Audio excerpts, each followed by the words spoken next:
Well, one Idaho Falls neighborhood got quite the surprise this morning. A moose on the loose, just wandering around a subdivision off Old Butte Road.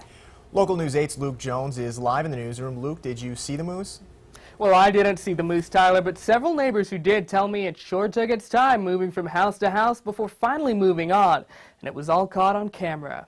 A baby moose. It was about this tall. Putting some on edge this morning. They're just so big and strong, and they'll stomp you to pieces. Just after 8:30, this moose is captured on surveillance footage just galloping around this quiet neighborhood. When I woke up this morning, we looked out the window and we just saw a moose. I was like, what the heck? Why is it there? Police say the moose was first spotted near the airport.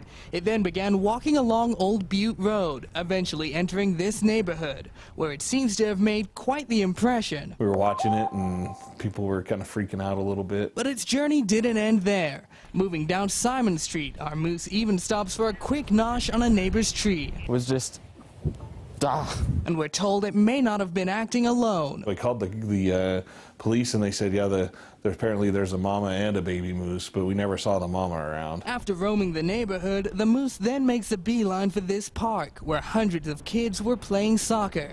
Fearing the worst, McCall says he prepared to jump into action. I brought my gun just in case, because you never know what an animal like that's going to do. And luckily that man didn't have to use his gun. Officials from the Fish and Game Department arrived on scene and watched as the moose headed north from the soccer field into some open fields. They tell us they'll be keeping an eye out and making sure it doesn't return. Live in the newsroom, I'm Luke Jones.